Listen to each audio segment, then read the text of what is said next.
Most of us are coming out of the summer months, although I know the Australians are coming into spring. I'm Elizabeth Diebold, and welcome you all to the Global Dialogue Lab. And my co-hosts are Thomas Steininger and Bayo Komalafe, who's hailing from Chennai. Hi, Bayo. Great to see.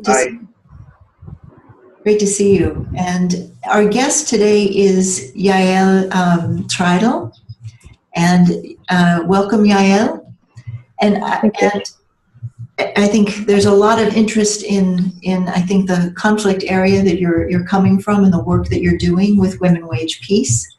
And I thought maybe to start by giving you a little space to talk about. Well, first, let me introduce you. I think that would be fair. Actually, Thomas and I have known Yael for probably well over a decade, maybe almost two. And Yael is now living in Israel. I think when we knew her, she was traveling about, living in London at one point in time. And I think Yael's passion for bringing people together and promoting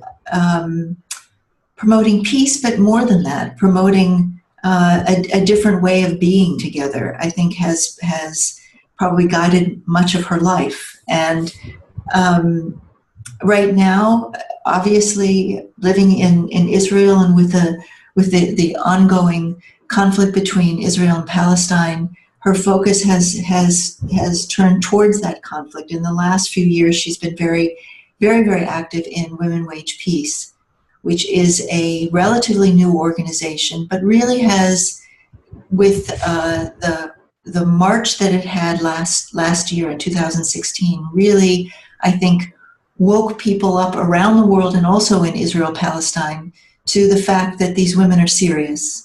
That women across the entire spectrum of religious beliefs, secular to religious, Arab and Jew, have said, we've had enough. We've had enough, and we're now serious about ending this. And it's the Women's Wage Peace is about to start a new big campaign, and I want to give you time first off to explain what that, or to talk about that, and then we can come back to the question that you're bringing into this lab. So, do you want to start by speaking about this campaign that you're about to launch on September 24th? Okay, so first of all, thank you. It's really a privilege to be here, and hello all that I can't see you right now, but I know you're out there. Yes, so Women Wage Peace, it's hard for me to jump directly into the campaign we're doing without just saying a couple of words about Women Wage Peace, just to give a context, because Women Wage Peace, it's not a movement of campaigns. It's actually a movement that is working very strongly, intensively over the last few years. It started after the last war in Gaza, which was in 2014. It was very brutal, and came after a continuous cycle of wars. Every year or 2 years, there's some kind of corruption and some kind of violence, and people suffer, people die, and there's no end. And I think what happened, there was something about 2014, I don't know what it was, but it was a kind of a waking up call. The wake up call was, nobody's going to stop it unless we rise up and stop it ourselves. And it started with a few women. Many of them had children who were soldiers serving in Gaza, or grandchildren that are going to be serving there, that just said, enough. We have to take responsibility as mothers, as women. We have to stop this madness. That's how it started. And over the past 3 years, we grew up to now we have our membership is over 25,000. We have hundreds of women active every day. If you look at the schedule in our site or on Facebook, every day there is something somewhere happening to speak with people, to meet people, to I saw that you had Leila Boy here talking. We screened the film about the women of the women of Liberia, Pray the Devil Back to Hell, that portrayed a whole campaign they did that actually was very successful in order to encourage women and to show them that it's possible, that women have the power to make a difference. And the thing that unique thing about this movement is that after looking around and seeing that a lot of the anti-war, anti-violence movements or organization in Israel over the years didn't work. I mean, it brought some results, but it didn't end the conflict. And we felt that it's because usually in the end we're preaching to the choir. We do not approach people with very diverse opinions. And a lot of effort is made in this movement to approach everybody from left to right, like you said, religious, secular, Muslim, Christian, Jewish, Arabs, or anybody, any woman and men. We're also, I mean, it's a movement led by women, but 15 or 20% are men among our membership. And this is very powerful. That's what made us today the most, I think, significant grassroots movement, promoting peace and peace culture, and promoting the change of consciousness into a peace supportive consciousness. And it's tough. It's tough because this region never stops. We are working, and while we're working, everything happens. So a year after the war, we did a 50-day. Our big event was we did a 50-day fast in front of the Prime Minister's house. We fasted in shifts, and that was that brought us to the public consciousness. The next year, which was last year, October, we did a March of Hope because we felt that women, that people in Israel and in Palestine need hope in order to even be willing to get out of their chair and start doing something. So we did a 2-week event of marching from the north to Jerusalem. At one point, it was we did in Jericho, near Jericho, which is in Area C. I'll just give a little quick explanation. Area C, after the Oslo Accord in '93, the Palestinian territory was divided into 3, Area A, Area B, and Area C, where Area C is the only place where Palestinians and Israelis can meet without any permits. So we did a big event there. 1,000 Palestinian women joined, about 3,000-4,000 Israelis and international women. It was very powerful. You probably saw, or you can send after that the iconic photo of this river of women in the desert. It was very powerful, and it ended up with throughout these 2 weeks, there were about 30,000 men and women who joined the march. That really brought us, right after the march, we did a survey, a professional survey, and we found out that there are 40% in Israel who are aware of us. And then this year, we're taking it further. We're doing, again, something similar in terms of 2-week event, but our focus this time is on what we call the peripheral towns.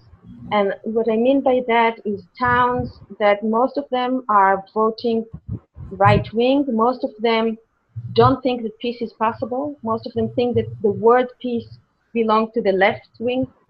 And these are many times population who feel neglected by the country, by people, and we're going there. we are going there and we're meeting women, and we're meeting them not on ideological basis, but on people-to-people basis, personal case basis, human basis, and we create bonds. And from that, now we have during this 2-week event, we have some of the most some of the towns who are completely identified with the right wing that are hosting us, inviting us to them, and talking about peace. One of them, a town in the south that is getting shelled a lot by Hamas from Gaza, is now the mayor, who is a right-wing Likud member, invite us, and he wants to do the biggest peace flag ever, and he is stating now that the peace will come from Dimona. That's the name of the town. So this is the big work, and then of course we'll have a peace village with the Palestinian, again the Palestinian sister, which we're working with very closely. That will be in Area C. So if anybody wants to know more, I'll be happy to send material, of course, and you are very welcome to visit our site. But I think the main thing that is important to me to say is that the whole thing of these events have to do with mobilization. We need to mobilize people, to call them into something positive, affirming, something that has hope, that is talking about transformation, about the possibility of a better future, because this is a movement that is for, not against. We are only for peace, for political agreement between the two sides. We are not against anybody. And by that, we are inviting everybody to join, everybody who said they want peace. We invite them in. This is why we do not promote any specific solution, because we say any solution that is accepted by both sides and respectful to both sides are accepted by us. So I think I'll stop here, because I already started to touch about the thing about diversity, and we'll speak more about it, I think, further on. Yeah, great. Thank you, Yael. I think you have started to go into this territory. I think it was inevitable. The question that you're bringing into the dialogue lab is how when we're working with people that who have really dramatically different views, how do we work together towards a shared goal? And while that's obvious in Israel-Palestine with the historic conflict there, this is something that actually at this point in time seems to be incredibly relevant. And I know you said that you have, this is a critical question in your work and for you, and even though you have experience with it every day, it's still a live question. So that's the question that we want to, if you want to talk a little bit more about your experience of this and how this question arises, that would be great. Okay, I just realized that I have to say something that's really important, and I didn't say just a few minutes ago. That because the movement has one goal only, and that's to bring the leaders to sit and sign an agreement between the Palestinians and the Israelis, and to have women involved in the process. We want equal participation of women in the process, because this is crucial for the agreement to come out sustainable, long-term, and usually more equal. So that's that. Now, in terms of diversity, the interesting thing is that because a part of my work, I'm coordinating the team that work in participation with the Palestinians. It's actually much more difficult for us to come to agreement within Israel. The problem is not necessarily with the Palestinians. Well, there is a problem, but it's very hard for us to the diversity in Israel the diversity between people who do not even recognize that there is an occupation, or people who say there is occupation. We had to develop, we are developing a new language between the left, the right, the Palestinians, the religious, the secular. That, for example, we don't speak about occupation because some people see it as occupation, some people think it's our God's right to sit there. We are not speaking about, we're speaking more about peace now, but in the beginning we didn't speak much about peace because peace is associated immediately with the left wing. And also for the Palestinian, peace became hollow because they feel that everybody's speaking of peace and nothing happens. So the diversity in the diversity that is the most challenging, because this is an Israeli movement, is within Israel, within different set of values, between different set of beliefs, between very different perspective about how we see the other, and all this in an arena that is very, very emotional because it's a survival. It's because of this conflict, people die. People are being are losing their family members. I mean, it's one of those it's like food. It's like, it's the safety, and it's very deep for people. So this is what we have to deal with on a regular basis, and especially when we want to do a grand mobilization like we are trying to do now in October. All this is coming up because we are coming together through something very actual right now. Yael, if I may ask you directly, which I think, for me, at least from my understanding, what your work is about, this coming together in this radical diversity. And I think the Israel-Palestinian conflict worldwide stands really for a situation where many people don't agree on anything. Yes. And where, I mean, everyone is aware of it. This is as deep as a conflict can go. It's really embedded in history. It's embedded in deep religious belief. It's embedded in political differences. Just my question, because I think that's what you're working on, and I really would like to understand it. In a situation, I may put it this way, where you don't agree on anything, what do you come together in? I mean, if there's no common ground, and if you, as I understand, you also don't you don't try to kind of sort it out where these differences are about, but you try to achieve something that is in some way, and I guess in a different way, a common ground.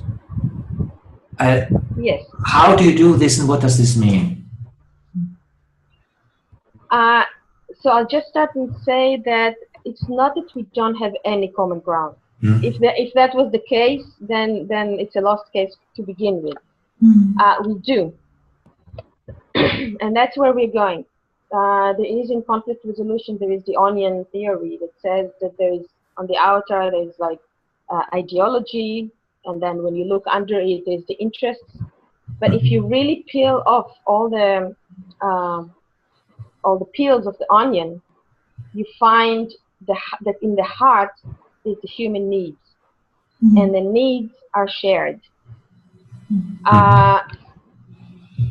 Which means when I come to speak with, either it will be a Palestinian or a woman that does not share my political view, and don't even you know, or a very religious woman that also sometimes maybe we see things differently. What's common for all of us is that we are women. Even if we're not mothers, there's something about the care for the children, the care for the grandchildren, the care for coming together. And I'll give you an example. We started a project called Israeli Salad because we said, which was meeting of women from Women Wage Peace and women from towns in the periphery of Israel. And the reason why we called it an Israeli salad, you know, Israeli salad is the one that has the cucumbers and tomatoes and peppers, and you can see all the pieces. It's not mushed, but yet it has a specific flavor together. But none of these vegetables has to give up their identity. So, for example, in a meeting like that, we would sit together, we would sing together, we would do something ice-breaking. We would then speak about something like something that I was proud of, being independent, showed independence, a life story. And then and then suddenly you start that under all these very severe differences, you forget that this other woman that's sitting in facing you maybe has a very different political view, and suddenly you start to really appreciate her and love her for who she is, for the things that she's done in life, for her courage, for her care, for some of many women done incredible things. It's very humbling. It's a very humbling experience. And then you know that you have somebody to connect with. This is where the connection is made.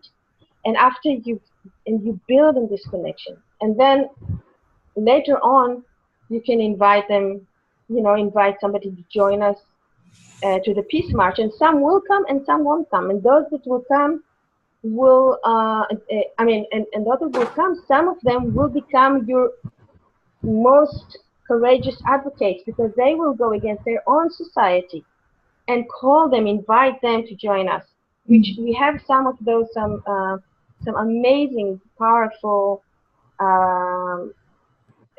women who are social activists. They've done a lot in their own towns. They started now to support us. So, but it is still, it demands a lot of work, and we say, on that same time, we say we don't have time. We don't want it to be for 30 years. When Women Wage Peace started, we gave ourselves 4 years. We said that by the end of 2018, there has to be a signed agreement. This is our last year, as as we planned it. So we do. That's why it's so intensive, but there is this you can't, on the one hand, you can't jump over. You really have to build a network, the foundation of trust and human connection, and you can't jump over it. And at the same time, you have to progress. So, and then when you sometimes make a little leap without you even mean it, because I only have my own glasses. It's very hard for me to have somebody else's glasses. I can listen to somebody else very deeply. Although it's not, Carol Gilligan came to see us, to visit us a couple of months ago, and she's talking about deep listening. When you are willing to listen so deeply to the other person that you are willing to consider that maybe your values can be questioned. And it's hard. It's hard to listen that deeply. It's hard to listen from where the person is coming from. But if you do that, you create very strong bonds, and that goes very far. Bio, did you want to say something? Yeah, Well, I think it's a matter of course in my culture, where I come from in Southwest Nigeria, to always start something by saying thank you. So Yael, I just wanted to say thank you for what you're doing. And to express that gratitude to you for the work you're doing, your beautiful passion and the way you came and the way you've shown up here, your presence. I just found myself almost living out your experiences through your words. And I just wanted to say thank you for the work you're doing. We need more. We need more spaces like this. And yeah, I'm not sure I have so many questions to ask or to explore. I do know that the question that has brought us here today, the question that Elizabeth articulated, I believe, around how we work with diversity, is not a simple question that can be answered in some general way. You know, it has to be answered within this the specificity of the situation that we find ourselves at, taking into consideration the political frames. And here's what I'm saying. I'm trying to say, like, how we deal with difference is not a new question. We've dealt with it over time in different ways. And when Christians ransacked Jerusalem, I'm sure difference was handled in terms of evangelism and co-option and appropriation. Right now, in our political frames, we think of difference in terms of the political agencies that shape difference influence us to think of it as some kind of space where we must come to some kind of agreement, like synthesis. That's the purpose of working with difference. So we speak about common ground and making space between. But I feel that there's a very vital sense in which we don't know what to do with difference yet. And also admitting that is liberating. Like I could tell you stories about from my own culture, how disagreement is a value and how difference is not tantamount to separation, because difference does not discourage, it's not antithetical to entanglement. I think it's a function of our age today to speak about difference in glowing terms, and that's a beautiful thing. But it's also the extreme of that is that we tend to think of difference in terms of surrender, or conversation in terms of surrender, and we forget that there is a resistance part of that too. In other words, we cannot listen, or we cannot surrender without resisting, or we cannot resist without surrendering. There's a mutuality to it as well. Don't let me take this round the circle. I guess what I'm trying to point to is that how we handle diversity and difference is not only going to be a matter of seeking agreement or seeking common ground or synthetical final arguments or a manifesto that wraps in both arguments. It is not only agreement that is generative. And this speaks to the political frames that, you know, shape the way we see difference. And maybe the world is working its way through, you know, helping us see the frames that have conditioned us. Maybe there is some work that needs to be done outside of our frameworks. So basically, I just make that's just a comment to say we don't know where this ends, or we don't know where this is leading to. There is something bigger than us that is at work, and it's not going to stop at the table of seeking common ground. There's something bigger than. I heard you, Yael, when you spoke about the left wing and the right wing, and I asked myself the question: where's the space between the left and the right? You know, where's the space between those spaces? And I feel what your work is doing is making available those spaces. You're piercing through the politics, the framework, and you're allowing people to come into a liberating space where the political frameworks that we've been defined by for so long, whether you're libertarian or you're independent or you're Republican or a Democrat, left-wing or right-wing, are no longer able to satisfy our yearning to be together. So this is a crisis of form. This is a crisis of being. This is a crisis of bodies, if you will. And the body is feverish. The body is crying out for something different. And that's why 25,000 people, men and women, will fast in front of a building in Israel. And that to some other people, that might feel foolish. Like, why would you deprive yourself of food? But in some sense, that is, we're redefining power. And maybe that's what this is all about. We're redefining what power means, what political power means, what spiritual power means. We're extending the space of the sacred. So I could go on, but yeah, I just want, this is all to say, I'm grateful. I'm really grateful that I was part of this conversation, to listen to your work and to dream once again that, hey, look, that we're doing some stuff here. Thank you. That's very generous, and I think you're right. I think it's under. I feel personally, I feel that this is that under it all there's a kind of a spiritual dimension, and also really a dimension of working on the level of consciousness. Because what we are trying to do here, we are stepping out of the system. Because the system is the left and right, and the system is, a lot of it is against. People go in protest.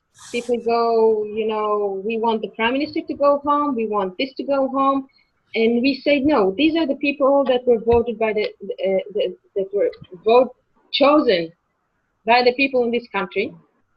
They are what we have, and what we have to do is to create the public, to change the way the public perceives what's happening. And we are not going to do it by trying to shove our truth in their face, but actually by creating that space, as you were talking about, creating a space where they can come in safely and explore with us. And even now that I'm speaking, it's like there is us and them, and that's already not true. Because I have to say, you know, in the beginning, when I joined the movement and we were trying to speak about this whole thing of diversity, I related to it initially as a strategic approach. We have to go to all these people because in the end, they are the ones who voted. Even now, they are the ones who voted the government, and that's why we need them in order to convince the government that we can do something. But it's actually the work and day in, day out, and making mistakes that taught me. It taught me a lot. It taught me that that I was very privileged all my life, and I don't have the experience that a lot of people have. You know, people who think different from me, come from different backgrounds, have their lives. You know, their lives brought them into different places, and some of them know more than me about many things, and I think, I mean, in terms, it made me realize how arrogant I was, thinking that I know better. Righteous. I was really righteous. You didn't want to meet me during the Gaza war. I was so righteous about the whole thing. And you know, to really, there is something. I think what we are introducing is a different kind of power, because people tell us, you want to be able to do it because you're too soft, you're too nice, you're just nice women, nobody will listen to you. But we are going under the system, and before they know it, we have a lobby already in the parliament. We met with Netanyahu. Everybody knows us in parliament. We have mayors and public figures from the right that are suddenly, so it was, and it was a very different way. And the thing that is happening now, which is very beautiful, is that other peace organizations are starting to learn from us, to adopt different, different strategies, and realize that maybe there is a different way to work. So, and at the same time, also what you were saying earlier, which I think is very true, is that there is something universal in it, in our message. And this is why we have responses from all over the world. This is why there were, there is a song that was created before the march, after the songwriter and singer Yael Triedel heard about the march. It really it brought something up in her, because it was kind of like a vision to her 10 years earlier, that women will march in the desert and from there the peace will come. So she created a song that became, I think, over 10 million people all over the world have watched now. And there are marches in support. There were in Germany, we had in Berlin, Munich, Frankfurt. There was one in Cordoba. There's going to be one in Sevilla. There's going to be now one in the south of Brazil, and so forth and so forth. So there's something. And when I spoke with the woman from Cordoba, and I said, why, what is it to you? You are, a woman. She's not Jewish, not Israeli, have nothing to do with this, not Palestinian, have nothing to do with this area. And she said, when I saw this film, I just felt the desire for peace rising up within me, for internal and external peace. And she said, I needed to support you somehow. So they got 6 women together, and they had 6,000 women marching in support of women wage peace in the streets of Cordoba, just because of that. Yael, I have a very simple question. Uh-oh. No, I think it's really simple. It's coming out of what you're saying. In fact, also what Bayo said before. Just contemplating, what are you doing? That's my contemplation. What are you really doing? What is the nature of your activity? And also what you're describing right now, this women in Cordoba, not being on either side, not being Israeli, not being Jewish, not being Palestinian.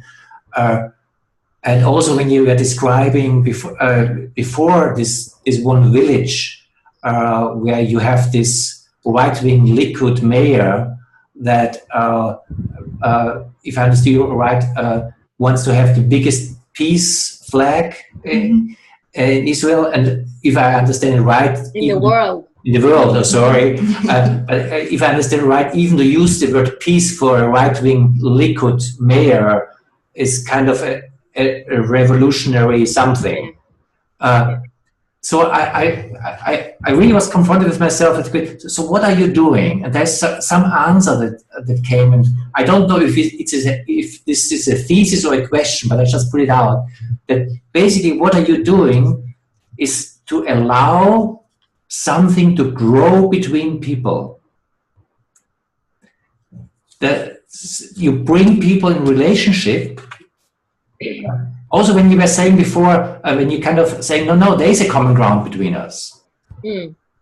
But as I understood, the common ground between us, it's not pre-set something. You don't have an idea. You just bring people together and you're finding out that, I mean, basically, we're all human, but what does it mean? And in any kind of conversation, it may be a personal conversation, but it may be also a heated political or conflict conversation, and we just allow space between us.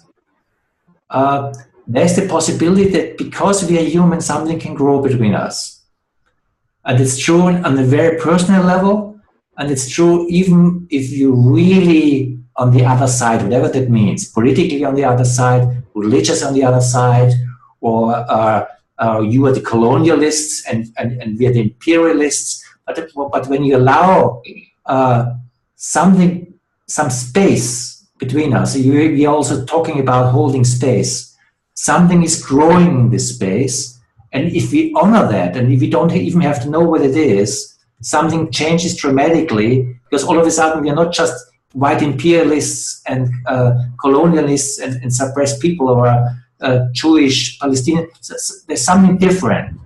And to give this a chance is a different beginning. Is this something where you say, yeah, that's connected to what we're doing? Am I on the right track here to understand what you're doing? That's my question.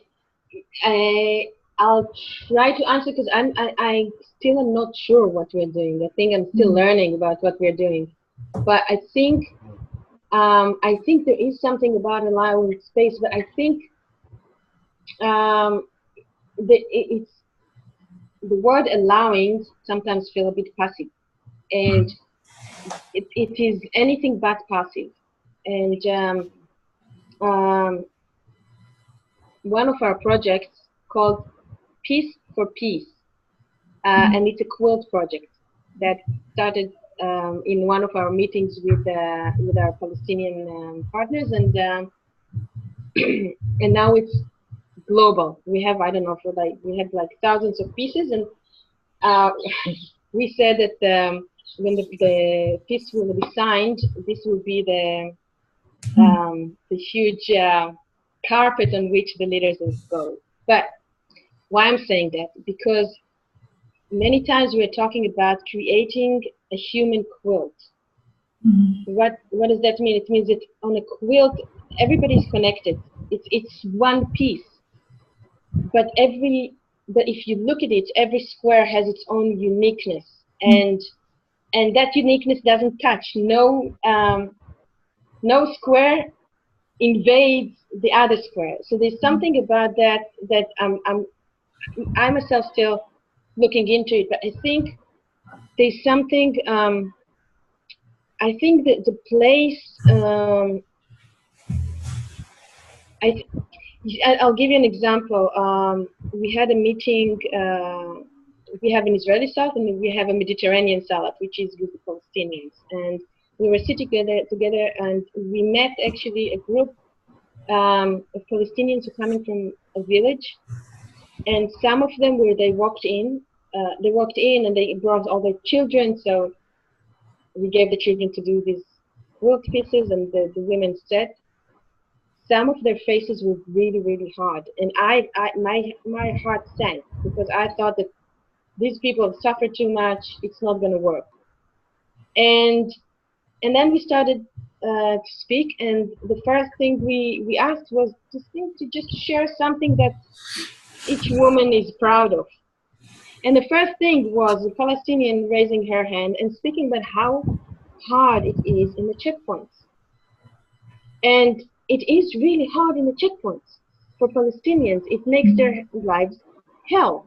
So, so we were just sitting there and listening to her and giving the space. That's where the space is, the space for your voice to be heard as it is.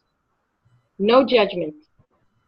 No correcting the facts, because sometimes we feel that we have to correct the facts. No, just listening. And after she spoke, the first one, and also I was worried that after she spoke, everybody else who spoke about it will become a doom and gloom conversation, because that was the first person spoke. But no, because there was no criticism, because we were all sitting there very open, just listening and supporting silently, literally faces, the hardness dropped, and then there was a whole mixture of stories, some that has nothing to do with the political situation, and some that have. So there's something about, I'm not sure why I brought this example, but when you were speaking, that's what came to my mind. And I think it's because it's allowing, but it's also really a very careful and attentive work of weaving the squares, no, not weaving, but connecting the squares, creating this network that then also can hold in it all kind of things, all kind of very difficult things. We have in Israel, I'm now in the middle of a big turmoil in preparation for the event in October, that I don't want to get into it, what it is, but it has to be with how we see our relationship with our Palestinian partners, and it's like it's you know, women are getting really emotional and a lot of fire, a lot of but we have created this quilt, you know, that is something that this time I actually trusted we will go through, because in the beginning, every time this happened, I was really worried that the whole movement will collapse. Because sometimes it can be, but now I feel that because of the ability to weave this quilt, which is also, I don't know if I said, the movement is a horizontal movement, which means that there is some hierarchy, but it's minimal. There's room for all these things to happen without it falling apart. And I think that's another thing that I think is different from other organizations, because many of the organizations collapse when they come to ideological frictions. And here I think that there's some kind of creation of some kind of a net, safety net that is based on the common ground, on the human common ground, that on it, you know, that can take and contain a lot of upheavals. Actually, I don't know if I answered your question, but yeah. But yeah, actually, I'm struck because you've I mean, there's so many different things, but you've spoken about how, you know, your initial responses and your initial fears, or your fear of this Palestinian woman, or, you know, your sense of I think it's interesting your shift from a kind of instrumental, strategic view of what you were doing to something that's very different. You're now trusting something. Yeah. What is that?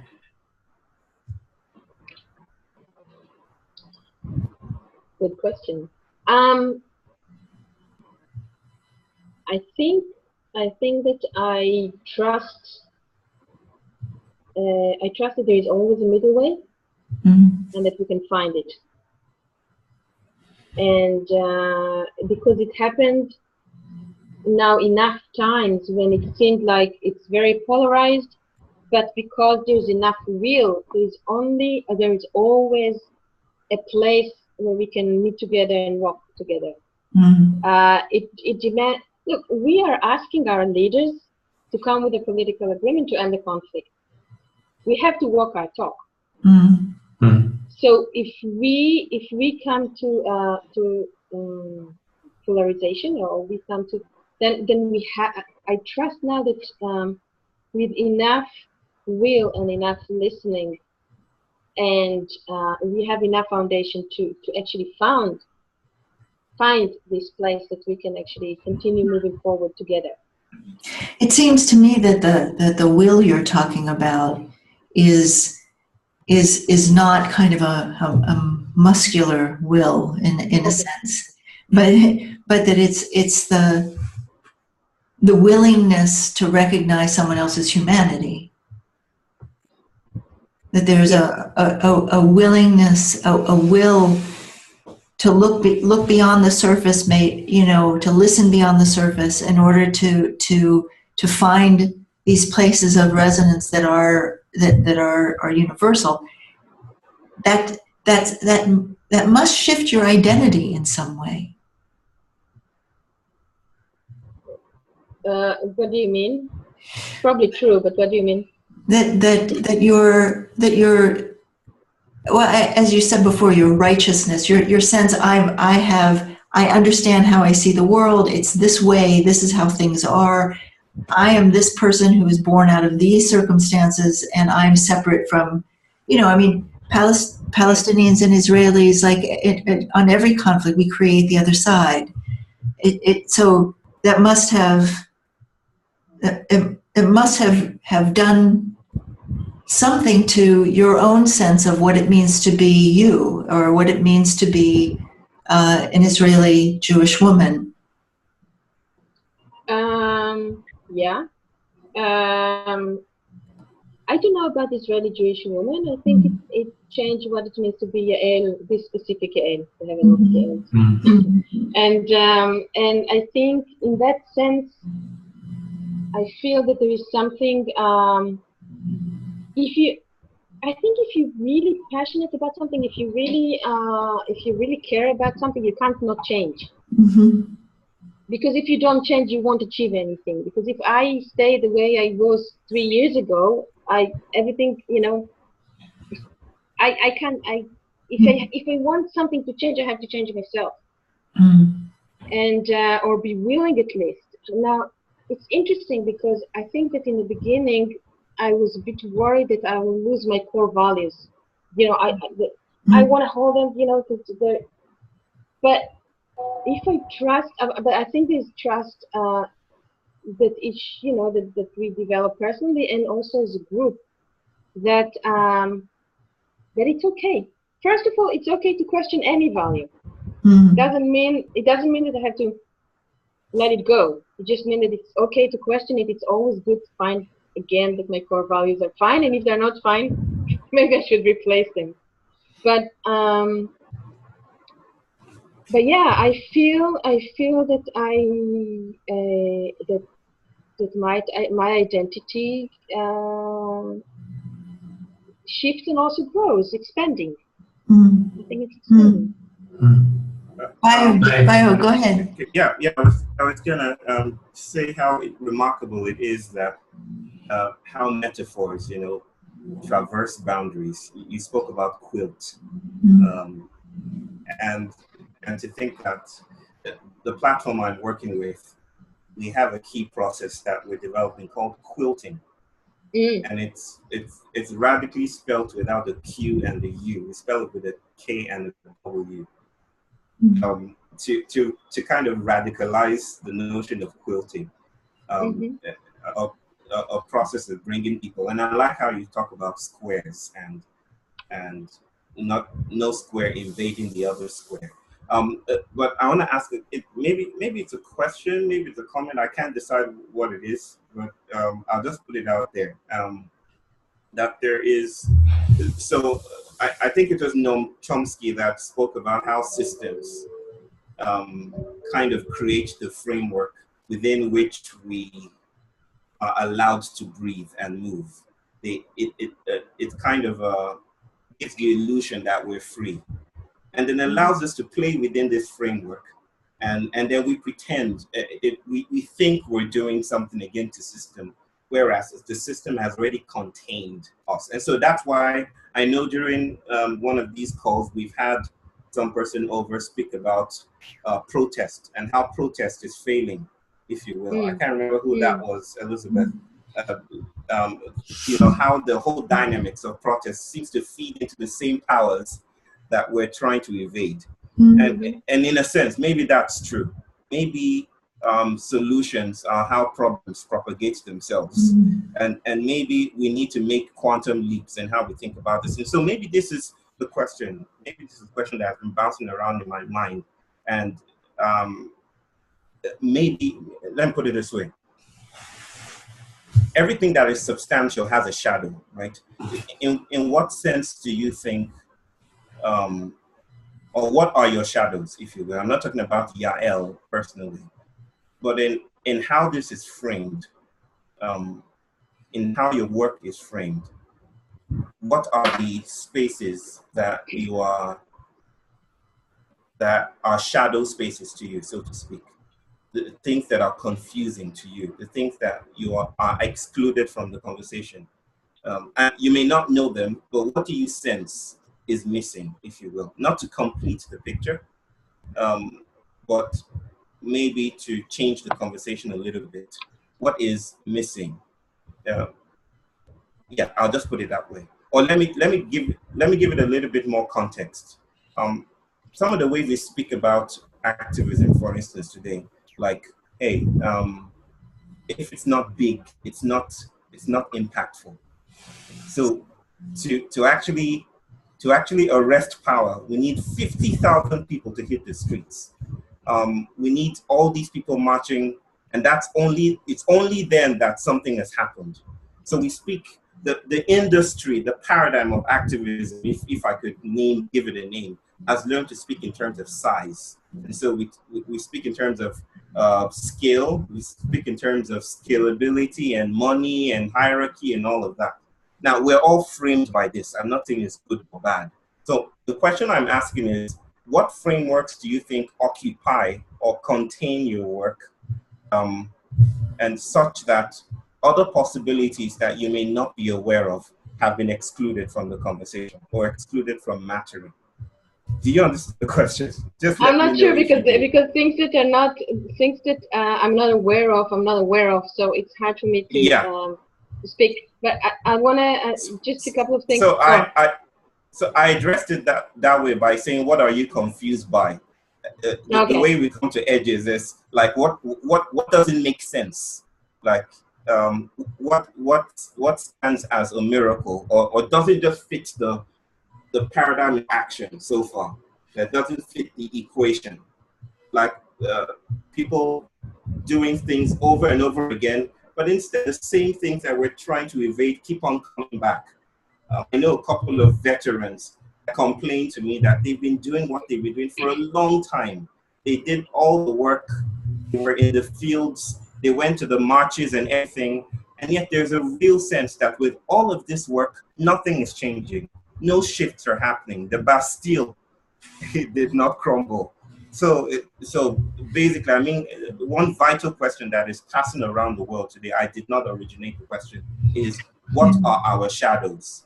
And maybe the way we recognize shadows are the things that don't fit, the furniture that doesn't fit into the room. What doesn't fit? It just, I don't know if that makes sense to you. Probably I didn't frame it properly.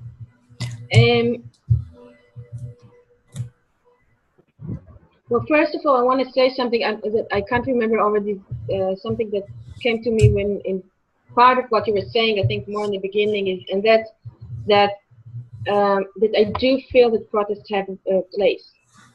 I don't think that, I think that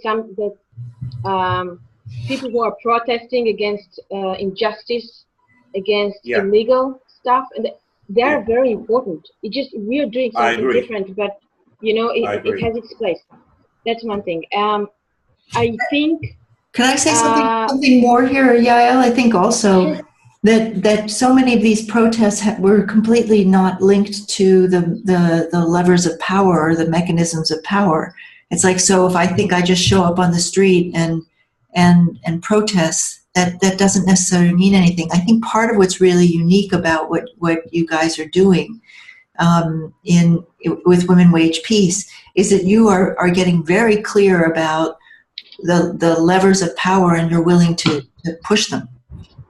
You know, in terms of lobbying the Knesset, in terms of really putting something on the line, and with yourselves and also in your country. And that, I read something that once, I think they were looking at the Women's March after Trump's inauguration, and saying those kinds of things, while they may make you feel good, they are not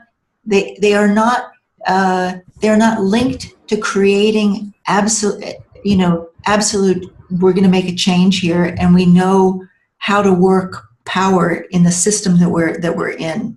We're stepping outside the system in order to influence the system. And there are a lot of interesting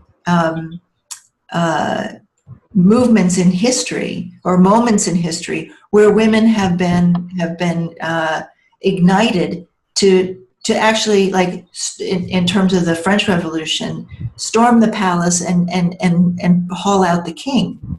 But it's like, you have to be willing. The kinds of protests that we I think have lulled ourselves into thinking are real. are not about going into the Knesset and pulling out the prime minister. I know you're not doing that, but you're actually willing to use power, and I think that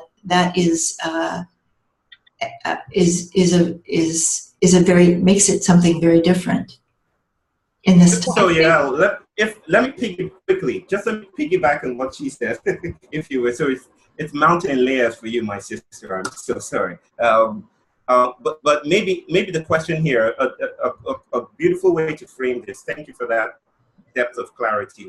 Is what is power? What does power mean to us? How are we constructing power?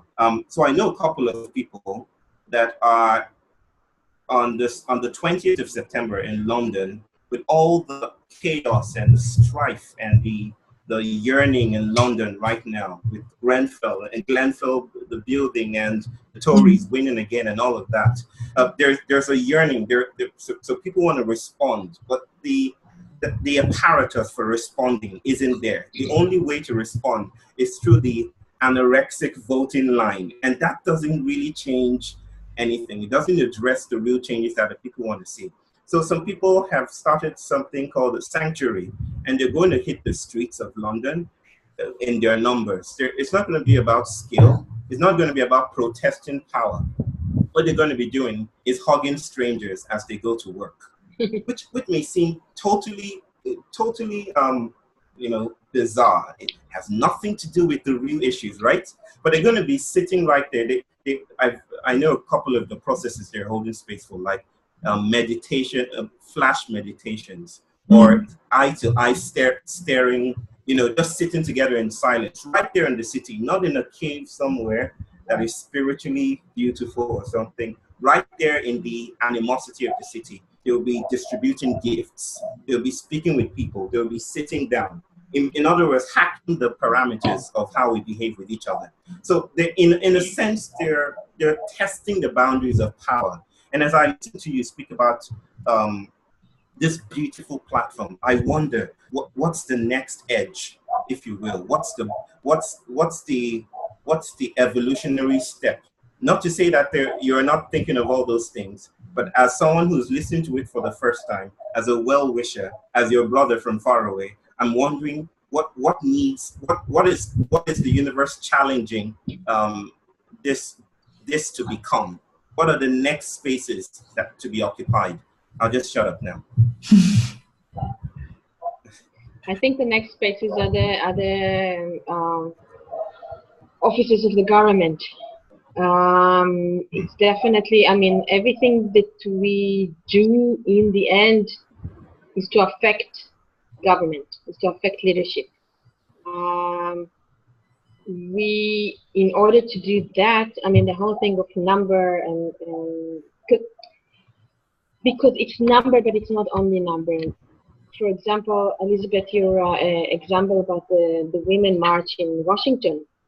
I think the thing is that it can't be a one-time event, because we put a lot of effort into strategizing, into building. Israel is a very small country. It's like, I don't know what in America is equivalent, but very small, like Switzerland, I don't know. And we have about 60 regional directors. Each of them is making her region, geographical region, work and active and do all the time. And we put a lot into strategizing. We put a lot into thinking how to get out of the box. We have the visionaries and the down to earth, like coming together to bring the visionaries' visions into happening. But it's really on the one hand, we are standing on the shoulders of other women's movements. And there was in the 80s, there was here a movement called the Four Mothers in Israel, and they had a very big role in getting us out of Lebanon. That's one thing, and then of course the women in Liberia and the involved with the women in Ireland and so forth. And so on the one hand, we are standing on the shoulders big shoulders of amazing women. On the other hand, we have to be creative. We have to see what we can do now that is effective now. How much do we want to work with the Palestinian government? How much is the right way to work? How much do we want? What kind of cooperation we can have with organizations that will bring us forward and not jeopardize our attempt to go to create an inclusive environment. I mean, so it's I lost a little bit the train of thought somehow. I got lost. So you asked what's missing. So I think for this to happen this year, and we are planning to do that, the focus has to be on government, on parliament and government. And yeah, and we have to. We already have plans, have programs of. There are women from Women Wage Peace who sit in committees in parliament, and we go to every place around the country where a member of parliament is giving a talk. We go there, raise our hand, saying, "I'm from Women Wage Peace." Now when I just saw a clip, somebody sent it. She went to the labor, the leader of the labor gave a talk not far away. And they were sitting, and then she raised her hand. They let her speak, and she said, "I'm from Women Wage Peace." And the whole 600 people clapped their hands when she said Women Wage Peace. And we keep asking them, "What are you going to do about peace? What are you going to do about having more women be part of the process?" And also we are planning after the big march to have a constant presence or a weekly presence near the parliament. They have to know, all 120 of them have to know that we are sitting on their shoulder, screaming in their ear, day in, day out. They have to know that. So, That's cool. I mean, we also want to move on so that also the people who are right now listening can be part of this conversation. There's one last thing I just want to question. That's our understanding of power. Because there's something I think you're doing which is related to power, which is different than we usually think power. And I still, again, are with this liquid mayor somewhere in this French village with the biggest peace flag on earth. Usually power works through division and on colliding divisions, and basically then depending which fighting party is gaining strength, that's how power gets distributed. But the fact that there's something happening between this mayor, and Palestinians creates something, in my understanding, that has power. And I can't put my finger really on it and say that this is, I would have a hard time to argue what the power is. But there's something that is power, and this power that's also, you used several times the phrase creating that space. And I think that creating that space creates a power for something different, which I hear you, that's what you're working for. And but actually it's like working for a power that unites rather than divides. It's also soft power, which what I mean is what I call hard power is you have to win. And if you don't win or lose, if you're not winning, you're losing. Yeah. And it doesn't have room to reshape. And soft power, I think, which I would call, I don't know, I would call it, what we're trying to do is soft power, which means it's moving. And that's why it's not breaking so easily, it's not falling apart so easily. and also it's a kind of power that evolves, if you may. You know, it's interesting. I never thought about it actually in terms of power, but I think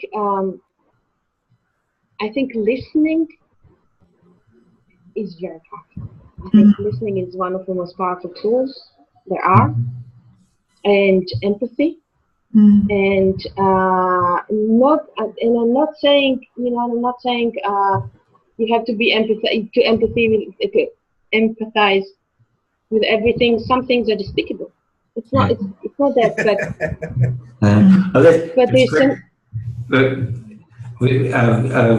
We already have people coming in on who want to make comments. Okay, sorry. I would like to encourage everyone to switch on your camera and join us and join the conversation, so that. And if you cannot switch on your camera, please let me know, then I can do it on my side. A quick note, just to say, this is an interesting, and I just want to encourage Elizabeth and Tom, it's an interesting conversation to have, and maybe we can have the Yael another time, the question of power.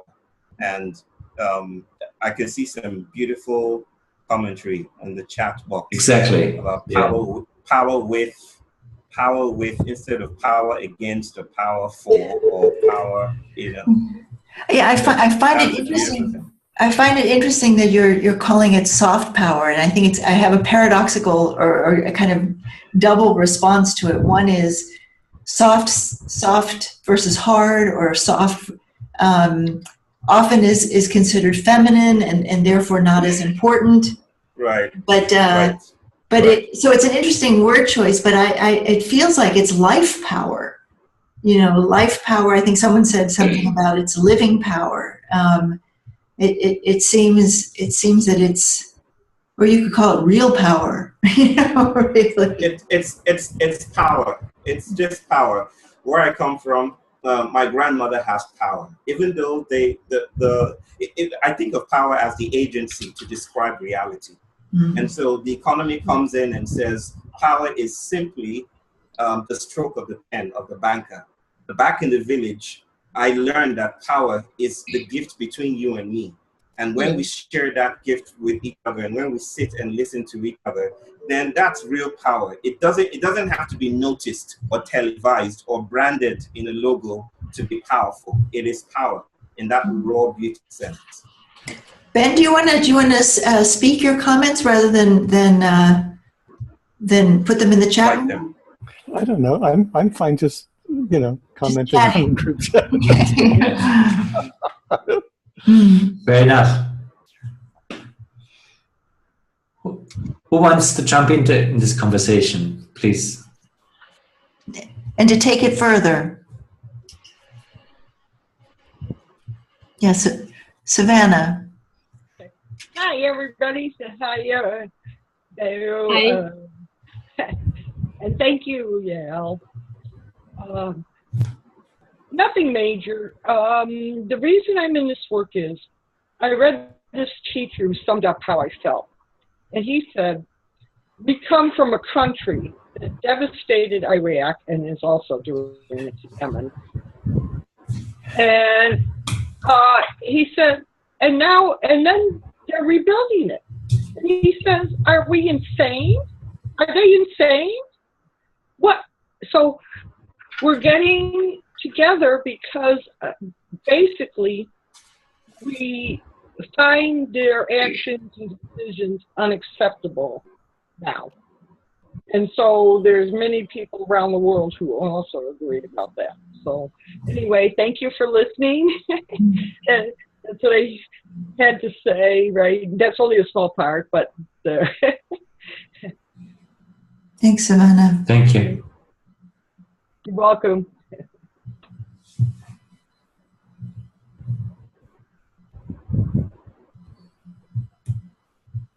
Can I do this? I just want Ben. I just wanted you to speak about what you wrote. Power with, power over. So I get the sense. I understand that, but I don't know. Something is inspiring me to call you out. I Hope don't you don't mind being called out.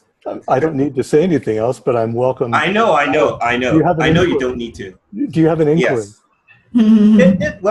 I don't have a specific one except to say something struck me in as I read your comments. Not that I'm not familiar with the sentiment, but I just felt inspired to say, Ben, do you want to say something further on that? No, nothing prior or anything. Yeah. Excuse me, I'm sorry. No, I don't really at this time. I came in late to the conversation, so I didn't get the beginning, and I apologize for that. So Yeah. I'm actually happy to be in listening mode. Okay. But responding to inquiry is always useful, but I don't have much to add to it. Thanks. Okay. I just wanted to say one more thing about the thing about what gives power, and that's the sense of the purpose. For example, I think in our activity, in our work, if we didn't feel so strongly that we have to succeed, I don't know if we would if it was as successful as it is so far. I mean, we didn't reach peace, so I don't want to, but but I think there is something about why we're doing what we're doing that is extremely important for the success and for it to be softer and not break. Yeah. It's interesting. I think I told you this when we spoke, Yael, that I was very struck by Lema Gabowe's our conversation with her when she was speaking about having just come from the Women Wage Peace March last year, and she had said, and I find this very, very powerful, and it seems to be confirmed by what you're saying. She said that when you do what you're doing, that you have to want peace, or you have to want peace more than anything else. And what was interesting is that through her, when she was speaking about this, and it was very clear that what she meant was even more than your life. That it's not like I want this more than anything else, and it's a relative goal. That it's this is worth my life to me, and she said, and particularly because when you start to create hope, which you did with the March of Hope, you then open up something that is very precious, particularly in a context that is as impacted and divided as the Israeli-Palestinian conflict. When you're able to generate hope that way, that then to say, well, it got tough and I wasn't interested any longer, or well, I got it got hard, I got tired, or whatever, that you're then potentially breaking something or injuring something very fragile, that hope on all sides of this conflict, something that I think is very necessary, I think, to human life, that kind of hope. And I found that very striking. And you mentioned that you found and that you actually realized that you are cultivating hope. And there's an incredible power, but also an incredible responsibility with that. We have quite a few women who joined and say, we were active in the past and then we just got disillusioned. We didn't care. I mean, we just gave up and we had our own life and we just didn't care anymore. And then when they saw what's happening with Women Wage Peace, they actually joined again. And they said, you've given me, I heard this quite a few times of people saying, it's the first time in decades that we actually have some hope. We actually can see that maybe this whole thing can change. So, and I think it was very, very powerful what Lema was telling us, because she was saying you cannot play with it.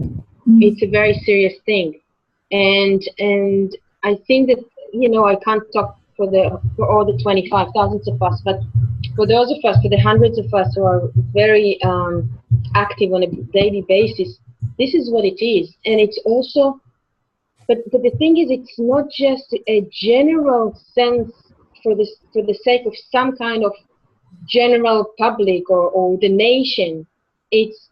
I think it's very powerful because it's also very personal. It's our own children. It's their future. It's my future. It's not kind of like mysterious whole, and that's very powerful, and that's why also it's I don't use the word sacred usually, because I feel there is something about it that you don't want to play with it. You don't want to, Right. you know, there's Mess with respect them. for what we're trying to do. No, Okay, go ahead. Go ahead. I mean, hearing you, the very personal dimension of hope. But including this, I also would really put the thing on the very other side, the very global dimension of hope. Yeah, that's what I was going to say.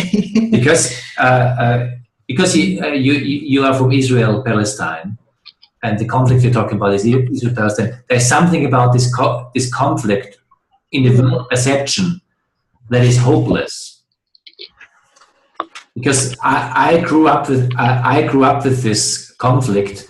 I don't know a world without this conflict. I don't know a world without this conflict, and nobody knows a world without this conflict. And there's a tendency in myself to say this is just how the world is. This kind of deadly conflict in Israel, that's just how it is. There's a kind of a hopelessness, and to connect it also with how do you call it, life encouraging power that Ben Levy commented on. There's something about the power of hope. Just if it sounds simple, it maybe is naive, but I don't think it is really naive. That the power of hope, that you need this, because there's life force in this when there's hope in this, and just to not give up on that is tremendously important for us as humanity. Yeah, for all of us. For all of us, it's just tremendously important for us. For our capacity to really be alive, to not give up on hope. And I know this has always the danger to be naive, hope for hope's sake, but I don't think it is. But I also think the reason why you've got women in Brazil and you've got women all over the world saying there's thousands of us, we're going to march in support of you, is that this changing and the hope that this could change, and seeing that there's something mobilizing and moving, and that there are women and men who are saying, wait a minute, that we're going to make this happen.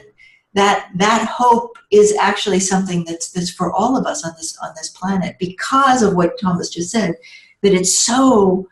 This is an intractable conflict. This is something that is supposed to that by the structures that we live within, and I think that's part of what's so interesting. Hope violates the structures that we live within, that pit us against each other, that create this kind of division.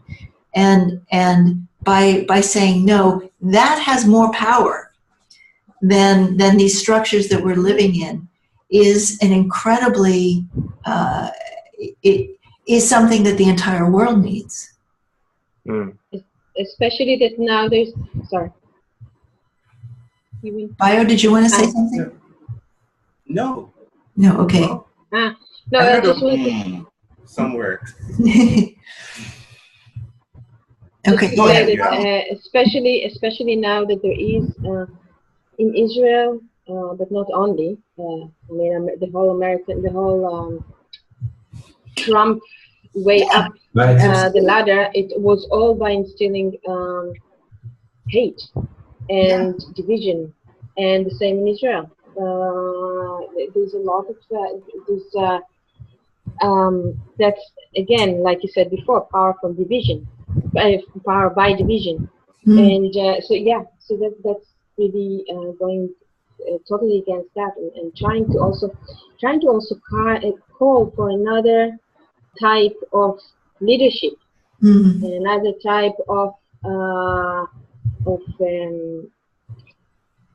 somebody wrote earlier, diplomacy versus military, but also and also diplomacy to be different, to be a dialogical one and not power driven, because there's you can come to negotiations from this instead of coming on equal terms. Yeah. Deborah, go ahead. Yeah. Hi there. I want to say more about this. I mean, a little comment about the power being sort of living. It's getting very strong even as I sit here feeling this, and this distinction of hard power and soft power, because the hard feels like there's a rigidity and it's brittle.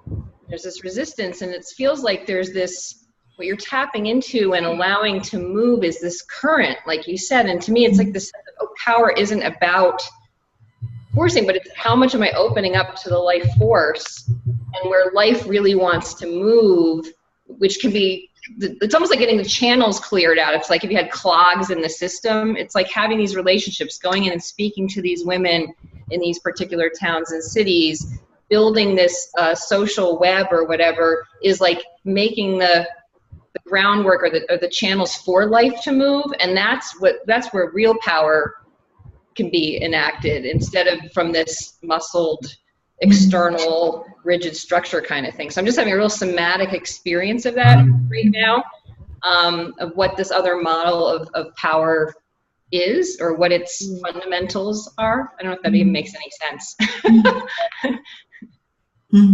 It sure does. Renetta, did you want to say something or no? No, okay. Jim. Yeah, yes. I just want to say I really appreciate the conversation and just things that have been said. As a male, I just think, just from the heart, speaking from the heart, everything that I've heard thus far is just, and as difficult it is for men to move from the heart, and learning more and more about what it means, that dynamic, to be able to speak truth from the heart and be able to hold that space. I work with prisoners, people getting out of prison, as a volunteer as a mentor, and been doing it for a year and a half, and it's taken about a year and a half just to create the space to be able to share on a personal level. But yet I feel that in a global context, we're all interconnected. We're all, regardless of our own background or experience, we're all human beings. And the common ground to me is that we are human beings. And much even within our groups, as we meet, we talk about people come from different religious backgrounds, different things, and I particularly see myself more as a spiritual humanist. And not that I make that any point, but I just feel that learning how to connect and listen to other people, everything that's been said on here is so right on point. And I just feel that even those are small in numbers now, that we can make a difference, begin to affect the collective consciousness. And I think as we take, and to me, one of my favorite sayings by Gandhi is, we change ourselves, we change the world. And I always come back to myself, that if I change myself, if I transform myself, that's the impact I'm going to have on the world. And so whatever I do with that is my responsibility. I do have the sovereign right to be in it. And no one can take that from us, or no one can take it from you. And I feel that's where really the power comes from. It's funny, as you were speaking, Jim, about the sovereign right, it made me think about the quilts, the squares that don't overlap each other, and I looking at the screen and seeing us as a quilt. Here we are. I think right now we should shift to further discussion in breakout groups. I'm wondering, Yael, I forgot to ask you, or to mention this to you, maybe Yael or Bio. What question do you think it might be interesting for people to pursue, or we can just generate it together? Is there a question that that comes, there would be the next sort of phase of this conversation? I can offer one. Okay. I hope it's one of many. Yes. In this beautiful quote. It's being a clinical psychologist, and the people that I work with have taught me to rehabilitate the darkness. And as a growing up Christian in Nigeria, I learned to parse the world into two: the dark and the evil versus the light and the good.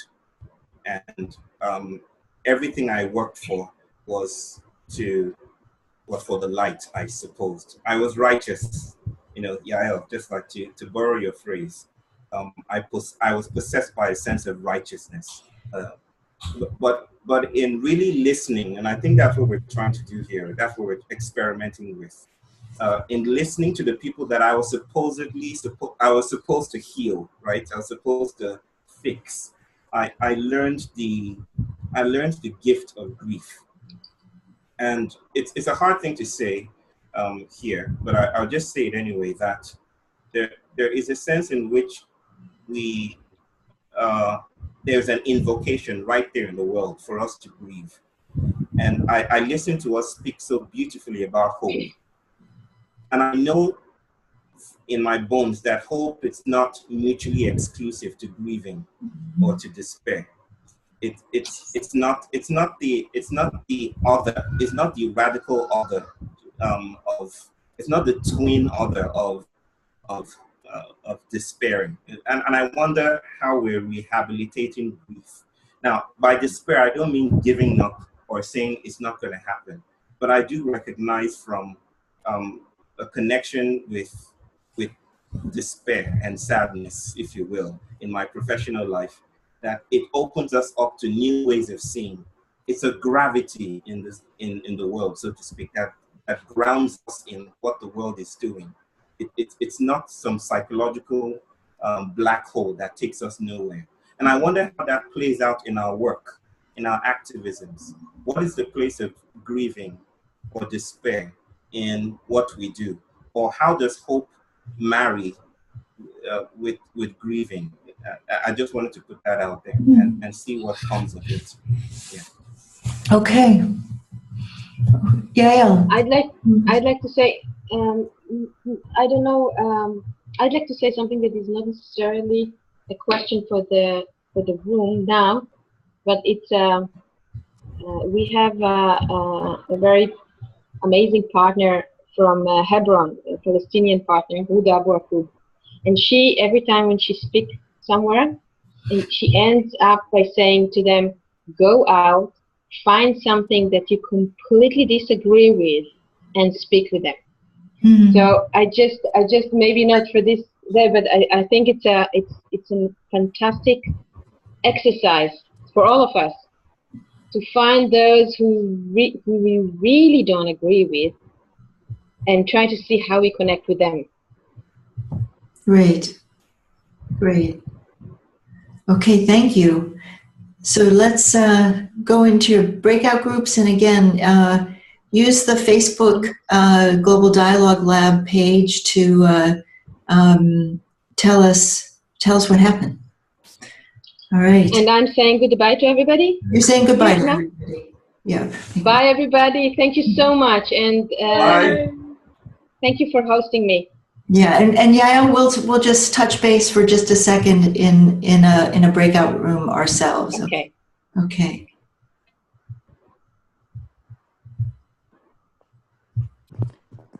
Elizabeth, can you hear me? Yes.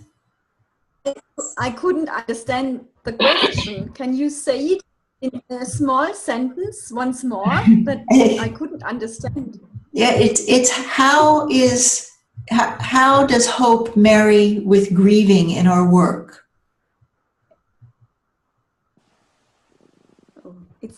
That's the.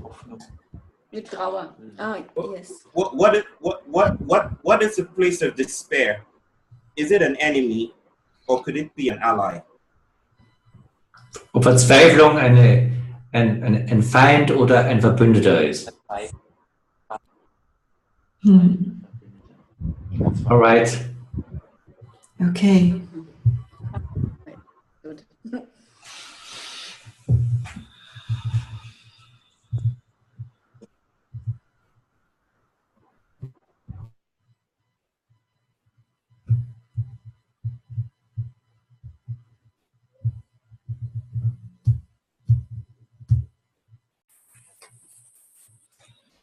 Okay, hello.